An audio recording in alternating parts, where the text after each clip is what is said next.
வணக்கங்க. ஹாரஸ் செல்லங்க சேனலுக்கு உங்களை வரவேற்கிறேன். கடலூர் மாவட்டம் வடலூரை சேர்ந்த திருமுருகன் ஒருத்தர் இருக்கிறாரு. அவருக்கு 2 பசங்க. அதில் ஒரு பையன், ஒரு பொண்ணு. பையன் வந்து 10th படிக்கிறான். பொண்ணு வந்து 5th படிக்குது.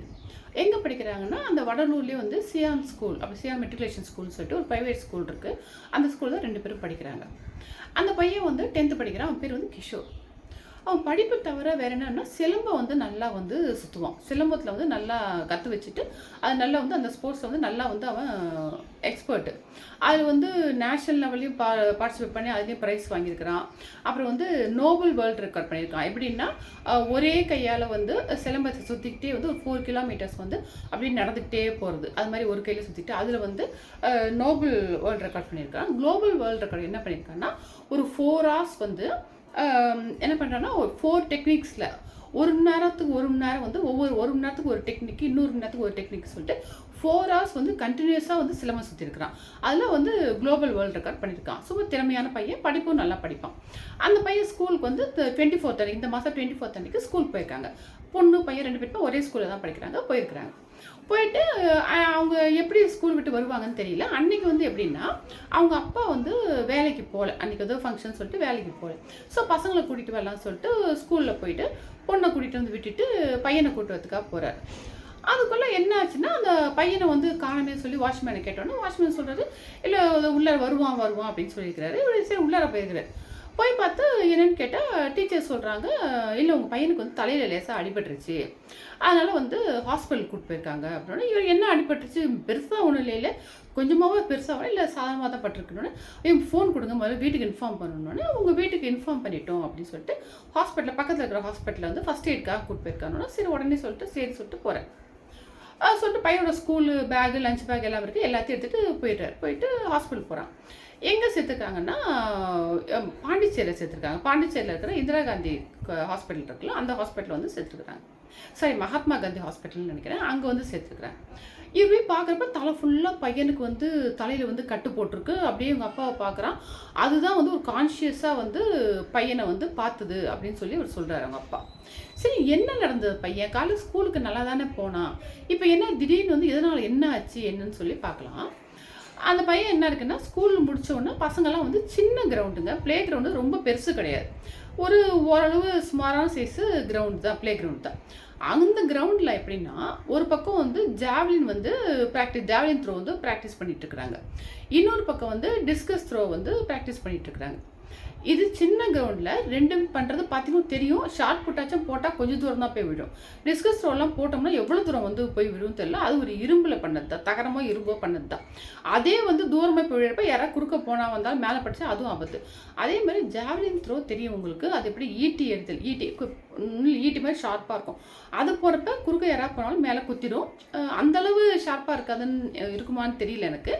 அது மாதிரி இருக்கும். ஸோ அது வந்து ரெண்டுமே எரியிற மாதிரி தூரமாக போய் விழுறது. ஸோ குறுக்கு நார்மலாகவே உங்கள் ஸ்கூலில் என்ன பண்ணுவாங்கன்னா, நான்லாம் பார்த்துருக்கேன், இந்த மாதிரி ஜாவ்லின் த்ரோலாம் போகிறப்ப என்ன பண்ணுவாங்க, பிடி டீச்சர் இருப்பாங்க, அந்த சைடு இந்த சைடெலாம் வந்து 2 கேர்ள்ஸை நிற்க வச்சுருவாங்க. வச்சுட்டு குறுக்க யாராவது போயிட போகிறாங்கன்னு சொல்லி பார்த்துக்க சொல்லிவிட்டு அப்போ தான் அந்த இதுவே போடுவாங்க.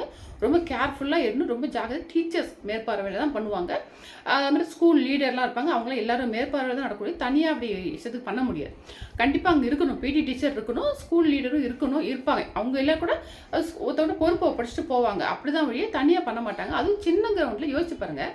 இது ஜாவ்லின் வந்து த்ரோ பண்ணுறப்ப எவ்வளோ தூரம் போய் விழும், இது எப்படி ரெண்டுமே மேலே யாராவது குறுக்க போனாலும் உண்டு, பார்த்துக்கிறதுல. அது ஸ்கூல் பீரியட் கூட கிடையாது. ஸ்கூல் பீரியட்னா கூட ஒரு கிளாஸ் மட்டும் வராங்க, ப்ராக்டிஸ் பண்ணுறாங்கன்னு சொல்லலாம். இது வந்து ஈவினிங் ஸ்கூல் முடிஞ்சதுக்கப்புறம் ப்ராக்டிஸ் பண்ணிகிட்டு இருக்கிறேன். இது மாதிரி பண்ணுறப்ப என்னாச்சுன்னா, ஒரு பையன் வந்து டிஸ்கஸ் த்ரோ வந்து எழுந்திருக்கிறான், த்ரோ பண்ணியிருக்கான்.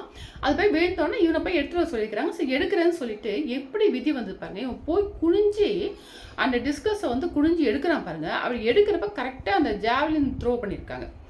ஜாவ்லின் த்ரோ பண்ணோன்னே அது கரெக்டாக என்னாச்சுன்னா, இவன் கிட்ட வந்து இவன் இந்த இடத்துல வந்து நல்லா குத்தி நல்லா வேகமாக வந்ததுனால ஃபோர்ஸில் இப்படி குத்தி பயங்கரமாக ரத்தம் வர ஆரம்பிச்சிச்சு. உடனே எல்லோரும் வந்துட்டாங்க. டீச்சர்ஸ் யாருமே அங்கே இல்லை, பசங்க மட்டும் தான் இருக்கிறாங்க. உடனே வந்து ஹாஸ்பிட்டலில் கொண்டு போய் பக்கத்தில் ஃபஸ்ட் எய்ட் கொடுத்துட்டு அப்புறம் அங்கே பாண்டிச்சேரி ஹாஸ்பிட்டலுக்கு கூப்பிட்டு போயிட்டாங்க. அங்கே கூட்டு போய் பார்த்தோன்னா இவங்க போய் பார்க்குறாங்க. அவங்க என்ன பண்ணிட்டாங்க, 2 நாள் அங்கே வச்சு ட்ரீட்மெண்ட் கொடுத்துட்டு, இல்லை ஒன்றும் பண்ண முடியாது, ஆல்மோஸ்ட் வந்து பிரெயின் வந்து 90% வந்து டெட்டு, ஒர்க் பண்ணலை அப்படின்னு சொல்லியிருக்கிறாங்க. ஸோ அதனால் மனசு கேட்குமா. இதுக்கு நோட்டில் என்னாச்சுன்னா, இதை கேட்டோடனே எங்கள் அம்மா என்ன பண்ணாங்க, பையன் இப்படி ஆயிடுச்சு என்ன அவங்களாம், ஐயோ பையன் உயிர் ஆபத்து காப்பாற்ற முடியாது உடனே ஏதாவது சூசைட் பண்ணிக்கணும்னு சொல்லிட்டு வீட்டில் இருந்துட்டு ப்ளீச்சிங் பவுடர் எடுத்து அவங்க சாப்பிட்டோன்னா அதை பார்த்துட்டு உடனே அவங்களும் ஹாஸ்பிட்டலுக்கு கொண்டு போய் அவங்க ட்ரீட்மெண்ட் சேர்த்துட்டாங்க. அவங்களுக்கு வந்து எப்படி இருக்கும் பாருங்கள், ஒரு பையன் ஸ்கூலுக்கு காலைல அமிச்சோம் போயிட்டு வருவான் அப்படிங்கிறப்ப ஈவினிங் வந்து ஃபோன் வருது, உங்கள் பையனுக்கு இது மாதிரி குத்திருச்சு போயிடுச்சு ஹாஸ்பிட்டலில் சேர்த்துருக்கோன்னு சொன்னால் அவங்களுக்கு எப்படி இருக்கும். அது வந்து மூளை சாவு அடைஞ்சிட்டாங்க, உயிரோட பார்க்க முடியாதுன்னு சொன்னப்போ அவங்களுக்கு எப்படி இருக்கும், ஒரு அம்மாவுக்கும் அப்பாவுக்குலாம் எப்படி இருக்கும். அது வந்து அந்த கேட்டோடனே அவங்களுக்கு ஹார்ட் அட்டாக்கே வந்துடும், அந்த அளவு ஒரு நியூஸ் இது. அது மாதிரி ஆகணும். ஆனால் எப்படியாச்சும் பையன் வந்து காப்பாற்றிட மாட்டோமா அப்படின்னு அந்த ஒரு இதில் வந்து என்ன பண்ணிக்கிறாங்க பாவம், சென்னை கூட்டு போனால் காப்பாற்றிடலாம் சொல்லிட்டு சென்னைக்கு வந்து காவேரி ஹாஸ்பிட்டலுக்கு கூப்பிட்டு வந்துருக்குறாங்க. அங்கே கூட்டிகிட்டு வந்து இங்கே வந்து சேர்த்து எப்படியாவது காப்பாற்றுங்க அப்படின்னு சொல்லி காப்பாற்றிடுவாங்க நம்பிக்கையில் சேர்த்துருக்குறாங்க. சேர்த்துட்டு அவங்களும் ஒரு நாள் வச்சு ஃபுல்லாக பார்த்துட்டு, இல்லைங்க ஆல்மோஸ்ட் 95% வந்து பிரெயின் டெட்டு, ஒன்றும் பண்ண முடியாது அப்படின்னு சொன்னோன்னா, அப்போ யாரோ சொன்னாங்களாம் அங்கே விழுப்புரம் பக்கத்தில் வந்து முண்டியம்பாக்கம் இருக்குது, அங்கே மெடிக்கல் காலேஜ் ஹாஸ்பிட்டல் இருக்குது, அங்கே கொண்டு போய் சேர்த்தா வந்து கொஞ்சம் காப்பாற்றிடுவாங்க இது மாதிரிலாம் சொல்லி ஊர் ஜனங்க சொல்லுவாங்க சொன்னால் அந்த நம்பிக்கையில் பாவணும் கூட்டிகிட்டு திருப்பி முண்டியம்பாக்கம் கவர்மெண்ட் காலேஜ் ஹாஸ்பிட்டல் போய் சேர்த்துருக்குறாங்க. சேர்த்து அங்கேயாச்சும் பையன் பழிச்சிருவானா, காப்பாற்றிடுவாங்களா, ஏதோ ஒரு நடக்குமோ, கடவுள் காப்பாற்றிடுவாரான்னு சொல்லிட்டு அவ்வளோ தூரம் ப்ரே பண்ணிட்டு எப்படியா நடக்கும் நல்லதுன்னு பார்த்துட்டு இருக்காங்க. அங்கேயும் சொல்லிட்டாங்க, இல்லைங்க உண்மையே பண்ணவே முடியாது, பிரெயின் டெட் ஆகிடுச்சு, காப்பாற்ற சான்ஸே கிடையாது அப்படின்னு சொன்னோன்னே அப்போ அவங்க ரிலேட்டிவ்ஸ்லாம் என்ன பண்ணிக்கிறாங்க, பிரெயின் டெட் ஆனால் சரி உடல் உறுப்புலாம் வந்து தானம் பண்ணிடலாம் அப்படின்னு சொல்லிட்டு அது ஏற்பாடு பண்ணலாம், தானம் பண்ணுறோம், ஆர்கன் டொனேட் பண்ணுறோம் அப்படின்னு சொல்லிட்டு எல்லாரும் ரெடி பண்ணிட்டு இருக்கிறாங்க. பார்க்குறப்ப என்ன ஆச்சுன்னா, இன்னைக்கு வந்து அந்த பையன் வந்து இறந்துட்டான். அதாவது மூளை சாவடைஞ்சா 95% ஒர்க் பண்ணல, காப்பாற்ற முடியாது, கோமாக்கு போயிட்டான் அப்படின்னு சொல்லிட்டாங்கல்ல. ஸோ ஆர்கன்லாம் டொனேட் பண்ணலாம் அப்படின்னு சொல்லி முடிவு பண்ணிட்டு இருக்கப்ப இன்றைக்கி தான் வந்து அந்த பையன் இறந்தே போயிட்டான் அப்படின்னு சொல்லி அனௌன்ஸ் பண்ணிட்டாங்க.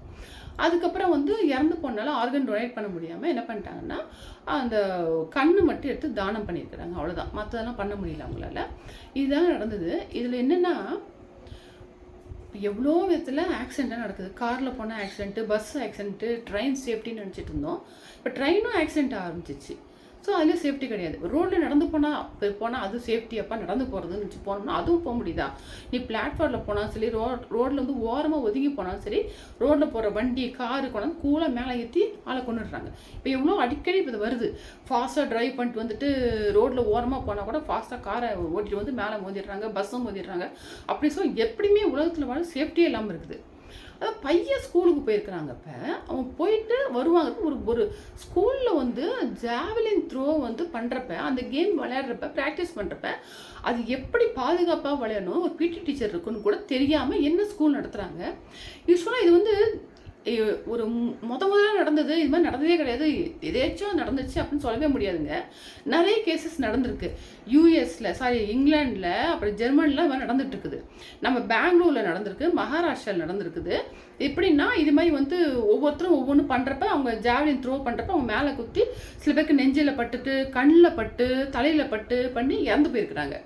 அது மாதிரி இருக்கிறப்ப ஸோ டீச்சருக்கு, பிடி டீச்சருக்கு கண்டிப்பாக வந்து இதெல்லாம் எப்படிப்பட்ட விளையாட்டு, எப்படி சேஃப்டியாக விளையாடணுங்கிறது கண்டிப்பாக யாருக்கு தெரியுதோ இல்லையோ பிடி டீச்சருக்கு கண்டிப்பாக தெரிஞ்சிருக்கும். அதுவும் இல்லாமல் அப்படின்னு இருக்குது. அப்படி இருக்க சமயத்தில் அவங்க அந்த பக்கம் இல்லைன்னா ஃபஸ்ட்டு அது விளையாட அலோவ் பண்ணியிருக்கவே கூடாது. அப்போனா அவ்வளோ அலட்சியம். நானே பார்த்துருக்கேங்க, ஜாலிலாம் ஸ்கூலில் வந்து வெளியிடப்ப நான் பார்ப்பேன், நான் சாதாரணமாக கேட்பேன். எப்படி கேட்பேன்னா, இப்படிலாம் எரியறாங்களே, யாரும் குறுக்க போயிட மாட்டாங்களா, மேலே குத்திராதா அப்படின்னு நான் கேட்பேன். அது குத்திரும், லைட்டாக ரொம்ப ஷார்ப் இல்லை அப்படின்னு நான் நினச்சிட்டு இருந்தேன். அது மாதிரி நம்மளுக்கே தெரியுது, அந்த ஒரு இதை போடுறப்ப யாராவது குறுக்க போகக்கூடாது, மேலே குத்துருவான்னு நம்மளுக்கே தெரியுறப்ப ஒரு பிடி டீச்சரு பசங்க விளையாடுறவங்களுக்கு தெரியாதா அது எவ்வளோ சேஃப்டி. கண்டிப்பாக ஒருத்தர் போடுறாங்கன்னா 2 பக்கமும் 2 கார்டு மாதிரி நிற்கணும்.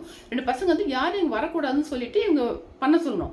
அதெல்லாம் ஒன்றுமே இல்லாமல், அவங்க டீச்சரும் இல்லாமல் இவங்க பாட்டு போயிட்டு அந்த பையன் சிவனேன்னு போனவன் எடுத்து கொடுக்குறேன்னு சொல்லி குனிஞ்சிருக்கிறான் பாருங்க. எப்படி விதி வந்திருக்கு. குனியிறப்ப அந்த கரெக்டாக அந்த ஜாவலின் த்ரோ வந்து ஏதோ கையில் பட்டிருந்தாலும் சரி, வேற எங்கேயா பட்டிருந்தா கூட ஒன்றும் பெருசாக இருக்காது.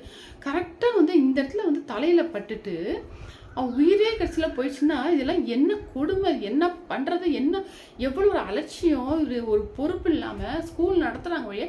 நிறைய ஸ்கூல் வருது, அவங்க நிறைய ஸ்கூல் ஆரம்பித்து நடத்துகிறாங்க. ஆனால் எப்படி நடத்தணும்? இப்போ இப்போ வந்துருச்சு பார்த்தீங்களா, நடந்ததா உடனே போலீஸ்லாம் வந்து பிடி டீச்சர் மேலே, ஹெட் மாஸ்டர் மேலே எல்லாமே கேஸ் ஃபைல் பண்ணியிருக்கிறாங்க. இப்படி தாங்க ஏதோ பிரச்சனை இருந்தால் உடனே போலீஸ் வந்து கேஸு. அதுக்கப்புறம் வந்து அது எப்படி வந்து பாதுகாப்பாக பண்ணணுங்கிறத விட்டுடுறாங்க. ஒவ்வொரு இன்சிடென்ட் நடக்கிறப்ப வந்துடுறாங்க, வந்து கேள்வி கேட்குறாங்க, அரசு அதோடு முடிஞ்சு போயிடுது. இப்படி எப்படி வந்து இப்போ ஸ்கூலில் போய் பசங்களாம் ஒவ்வொருத்தரும் நாளைக்கு அனுப்புறப்ப என்ன பண்ணுவாங்க? அவங்க பேரண்ட்ஸ்லாம் எவ்வளோ பயப்படுவாங்க. நம்ம பையன் போகிறான், ஐயோ அதுலலாம் வேணாம், நீ கலந்துக்க, ஸ்போர்ட்ஸில் கலந்துக்க, முடிச்சோட வந்துடு அப்படிம்பாங்க. எல்லா ஆளுக்கும் ஸ்போர்ட்ஸில் விடவே பயப்படுவாங்க. இது நம்ம நாடு எங்கே போயிட்டுருக்கு என்னன்னே தெரியலங்க. இது மாதிரி ஒரு ஒழுங்கு இல்லாமல், ஒரு டீச்சர் வந்து பொறுப்பு இல்லாமல் இப்படி நடந்ததுனால ஒரு உயிர் போயிடுச்சு. அந்த உயிரை வந்து எப்படி திருப்பி கொடுக்க முடியுமா? சொல்லுங்க பார்ப்போம். இதனால் நம்ம என்ன பண்ணணும்னா, நம்ம தாங்க ரொம்ப கேர்ஃபுல்லாக இருக்கணும். பசங்க ஸ்கூல் போகிறாங்களா, என்ன பண்ணுறாங்க, இன்னும் சொல்ல போனால் ஸ்போர்ட்ஸ் நம்மளே போய் ஸ்கூலில் உட்காந்துக்க வேண்டியது தான். போய் உட்காந்துட்டு நம்ம தான் பார்த்துக்கணும் போல இருக்குது. அப்படி தாங்க நிலைமை ஆகிப்போச்சு. இது மாதிரி இப்போ அந்த குடும்பத்தில் வந்து அந்த பையன் போயிட்டான். இனிமேல் அவங்க வந்து எப்படி அவங்க அந்த குழந்தைய இழந்துட்டு வாழ்வாங்க என்னன்னு சொல்லி அதை நினச்சி பார்க்கறதே ரொம்ப கஷ்டமாக இருக்குது. அதை பார்க்குறப்ப அந்த குழந்தையோட மூஞ்சை பார்க்குறப்பே அவ்வளோ பாவமாக இருக்குது. அந்த பையன் எவ்வளோ கனவுகளோடு இருந்திருப்பான். அவன் நல்லா சொல்கிறான், 12 வயசில் அந்த சாதனைலாம் பண்ணியிருக்கேன். குளோபல் இதெல்லாம் பண்ணியிருக்கான் பார்த்தீங்களா, அந்த வேர்ல்டு ரெக்கார்டு, நோபல் வேர்ல்டு ரெக்கார்ட்லாம் பண்ணதெல்லாம் 12 வயசில் பண்ணியிருக்கிறான். ஸோ இன்னும் வயசாக இன்னும் என்னென்ன பண்ணுவான் அவன், எவ்வளோ பெருசாக அதில் சாதனை பண்ணுவான் தெரியுமா? ஒரு குழந்தைய மட்டும் இருக்குல்ல, நம்ம நாடே ஒரு விளையாட்டு வீரரை இழந்ததாக நான் நினைக்கிறேன். இனிமேலாச்சும் வந்து கவர்மெண்ட் வந்து இதெல்லாம் கண்டிப்பாக ஸ்டெப் எடுக்கணுங்க. இது ஒவ்வொன்றும் நடந்ததுக்கப்புறம் ஸ்டெப் எடுக்கிறத விட எல்லாமே சரியாக இருக்குது. ஏன்னா அந்த டிபார்ட்மெண்ட் அப்பப்போ பார்த்து செக் பண்ணி எல்லாம் மெயினாக வந்து ஸ்கூல் லெவலில் குழந்தைங்க படிக்கிற இடம் அதை கம்ப்ளீட்டாக கண்டிப்பாக செக் பண்ணி எல்லா பாதுகாப்பும் இருக்கா என்னன்னு சொல்லி முதல்ல வந்து நடவடிக்கை எடுக்கணும். எடுத்தால் தான் வந்து பசங்க போய் விளையாடுறதுக்கும் போகிறதுக்கும் சேஃப்டி.